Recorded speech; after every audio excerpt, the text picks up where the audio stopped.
سيدنا كريم صلى الله عليه وسلم سيدنا كريم صلى الله عليه وسلم سيدنا كريم صلى الله عليه وسلم. یہاں مجھ سے کئی لوگوں نے کچھ مسائل پوچھے جی کہ اگر کوئی شخص مکہ مکرمہ کا حج کر آئے مدینہ طیبہ نہ جائے تو حج ہو جاتا. میں نے کہا ظالموں تمہیں کس نے بتایا ہے یہ مکے میں جو گھر ہے یہ اللہ کا گھر ہے؟ یہ بتایا کس نے ہے؟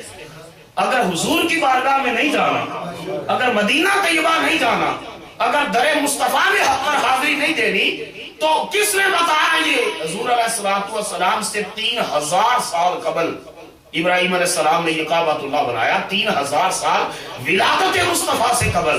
اور حضور علیہ السلام دنیا سے تشریف لے کر گئے 1450 سال، چونکہ یہ ٹوٹل 4500 سال کا پیریڈ ریکارڈڈ ہیومن ہسٹری کا پیریڈ ہے.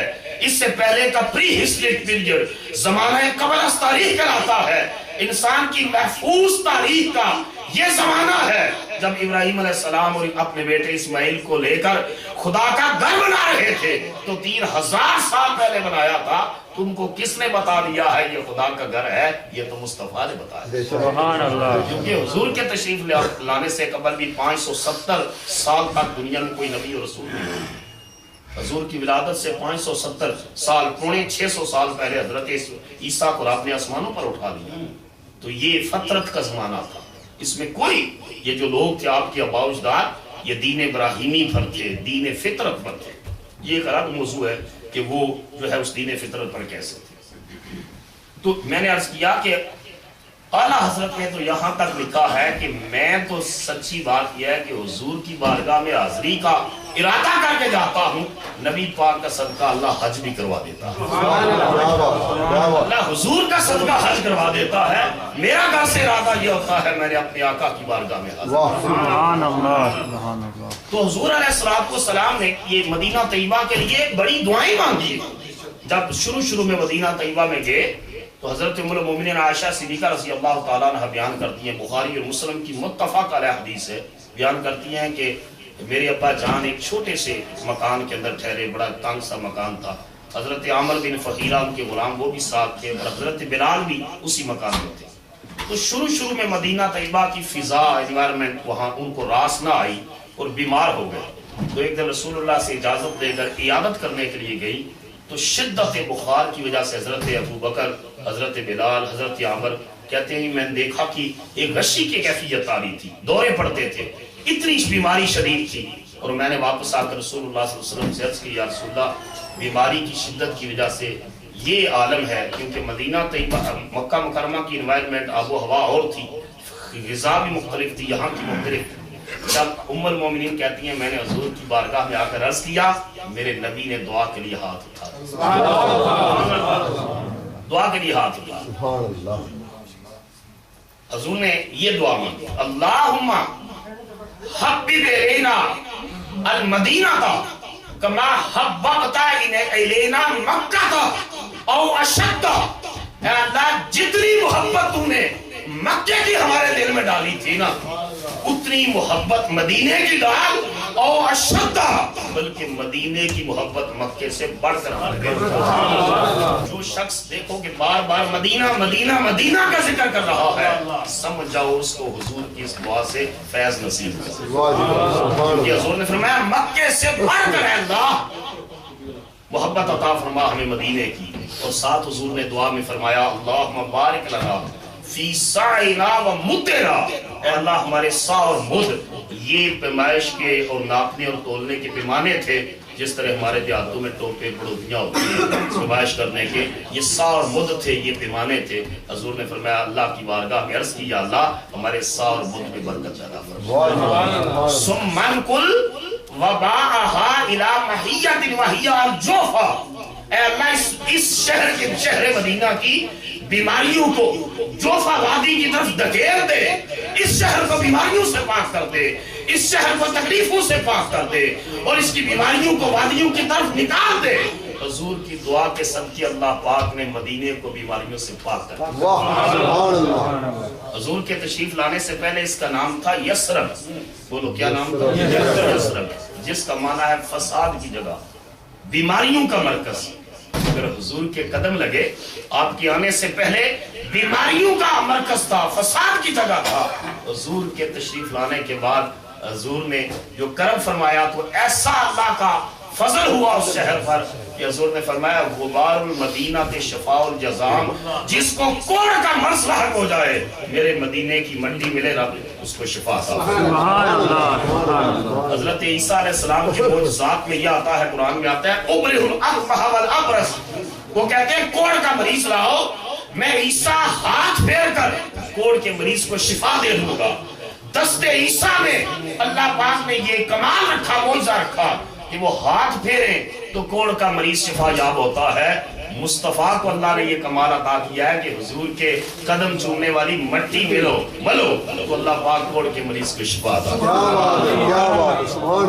اسی وجہ سے اقبال نے کہا تھا ہیرا نہ کر سکا مجھے جلوائے دانش فرنگ، سرما ہے میری جان کا خاک مدینہ اور نجف۔ کہ وہ مدینہ اور نجف کی خاک کو اپنی آنکھوں کا عاشق صادق سرما سمجھتا رہا، کیونکہ اس خاک نے، ایک خاک نے مصطفیٰ کے قدم چومے ہیں، دوسری خاک نے مرتضیٰ کے قدم چومے۔ حضور علیہ السلام نے یہ دعا مانگی، اور پھر اہل مدینہ کا یہ معمول تھا کہ جب ان کے باغات پہلا پھل دیتے نا تو اہل مدینہ وہ پھل لے کر حضور کی بارگاہ میں۔ یہ ہمارے دیہاتوں میں تو آج تک یہ رہا کہ ان کی فصل پہلی آتی تو کسی بزرگ کے پاس، امام صاحب کے پاس برکت کے لیے۔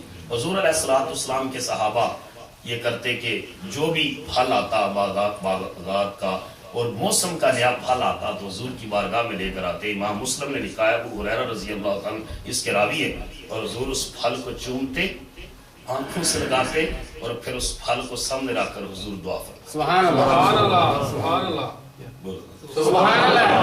دعا کے لفظ سنیے۔ صحابی کہتے ہیں، ابو ہریرہ کہتے ہیں کہ پھل لے کر آئے صحابی، حضور نے سامنے رکھا اور دعا مانگی، اللہم بارک لنا فی ثمرنا وبارک لنا فی مدینتنا وبارک لنا فی سائنا وبارک لنا فی مدنا، اللہم انا ابراہیم کانا عبدک و نبیک و خلیلک و انہو دعاک لمکہ و انی ادعوک للمدینہ مثل ما دعاک و مثلہ معو۔ اے اللہ ہمارے اس پھل میں برکت پیدا فرما، اے اللہ ہمارے مدینے میں برکت نازل فرما، اے اللہ ہمارے سا میں برکت فرما، اے اللہ ہمارے مد میں برکت فرما۔ اے اللہ ابراہیم تیرے بندے تھے، تیرے خلیل تھے، تیرے نبی تھے، اے اللہ جتنی دعائیں حضرت ابراہیم نے مکے کے لیے مانگی ہیں، میں تیرا بندہ، تیرا نبی اور تیرا حبیب محمد اتنی ہی دعائیں مدینے کے لیے مانگتا ہوں۔ نعرہ تکبیر، نعرہ رسالت، نعرہ حیدری، حضور اللہ کی بارگاہ میں عرض کرتے ہیں، یا اللہ جتنی دعائیں وہ مکہ کے لیے مانگتے رہے نا، وہ ساری دعائیں بھی میں مدینے کے لیے مانگتا ہوں اور اس سے دگنی برکت مدینے کے لیے مانگتا ہوں۔ ثم یدعو اصغر ولید ویعطیہ ذلک الثمر، پھر اس محفل اور مجلس میں جو سب سے چھوٹا بچہ بیٹھا ہوتا نا، میرے نبی وہ پھل اس کو عطا فرماتا، سب سے چھوٹا بچہ بیٹھا۔ یہ بھی حضور کی سنت مبارکہ ہے، گھر میں آؤ اگر پھل ہے کوئی چیز ہے تو حضور بیٹے کی بجائے بیٹی کو عطا فرماتے ہیں۔ یہ گھر میں داخل ہو، چیز ہے آپ کے پاس اور بچے آتے ہیں بابا کی طرف کہ کوئی چیز یہ لائے ہیں تو بیٹے کی بجائے بیٹی کو دو، یہ مصطفیٰ کا کرم ہے۔ حضور نے اس مجلس میں سب سے چھوٹے بچے کو پھل عطا کیا کھانے کے۔ اتنی دعائیں مانگی مدینہ طیبہ کے، اور مدینہ طیبہ کے حدیث اور سیرت کی کتابوں میں 95 نام آئے، حتیٰ کہ ابن عباس رضی اللہ تعالیٰ سے روایت ہے، حضور علیہ السلام نے ارشاد فرمایا کہ اس کو یثرب نہ کہو، یہ جو قوالیاں ہیں یثرب کے والی یہ بھی بدلنی چاہیے، طیبہ کے والی،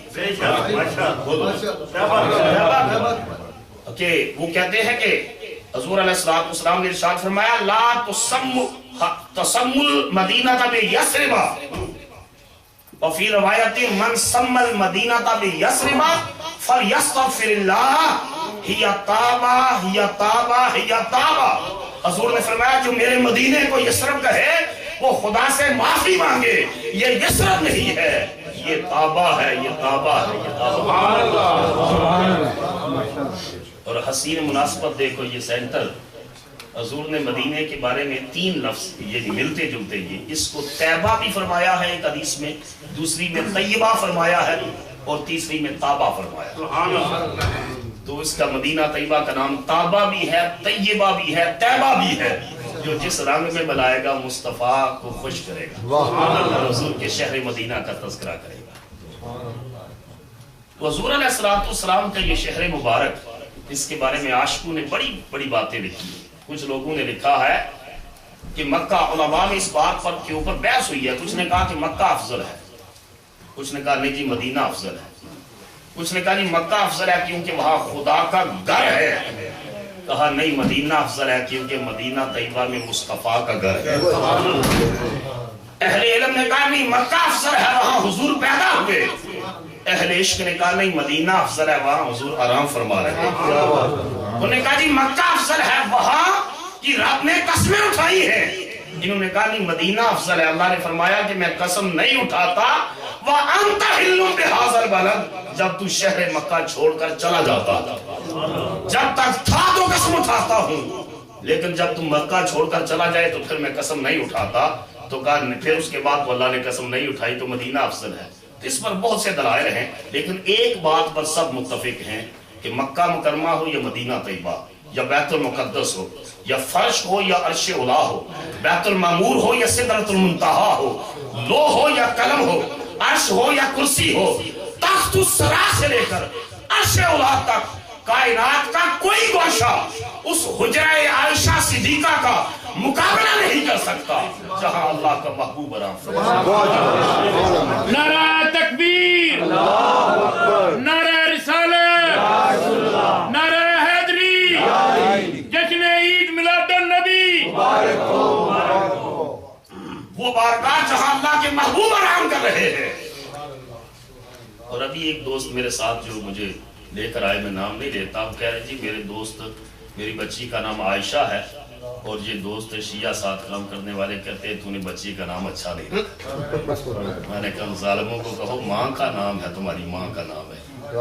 وہ کہتے ہیں وہ تو میرے بھتیجے کا نام عمر ہے، وہ اس کو بھی پسند نہیں کرتے. ان کو اتنی حیا ہو کہ وہ پسند نہ کریں. مصطفیٰ نے قبر انور میں اپنے روضہ ادخر میں ساتھ لٹایا ہوا، ساتھ لٹایا ہوا ابو بکر، اور 70,000 فرشتے صبح کے وقت اور 70,000 فرشتے شام کے وقت حضور کی بارگاہ میں آ کر سلام عقیدت پیش کرتے ہیں، تو سلام پڑھتے ہیں. جس طرح یہ ہمارا کعبہ ہے نا مکہ میں، ایگزیکٹ اس کعبے کے اوپر آسمانوں پر، ساتوں آسمانوں کے اوپر بیت المعمور ہے، فرشتوں کا کعبہ ہے.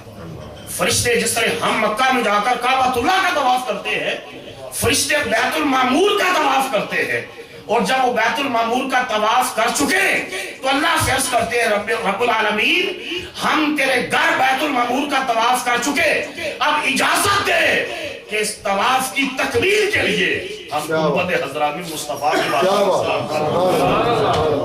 تو اللہ ان کو اجازت دیتا ہے اور 70,000 صبح آتے ہیں اور 70,000 شام کو. اور علماء نے لکھا ہے کہ جو ایک بار فرشتہ آ جائے قیامت تک دوبارہ اس کی باری نہیں آتی.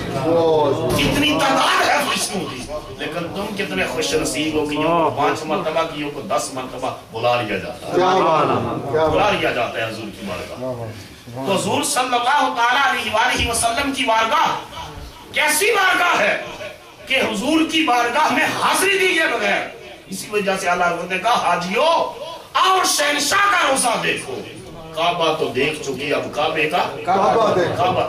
امریکہ میں اسلامی دعوت، غیر مسلموں کو مسلمان کرنے، تبلیغ اور تعلیم کے بارے میں جاننے کے لیے معروف مسلم اسکالر پروفیسر ڈاکٹر علامہ شہباز احمد چشتی کے YouTube چینل کو سبسکرائب، لائک اور کامنٹ کرنا نہ بھولیے.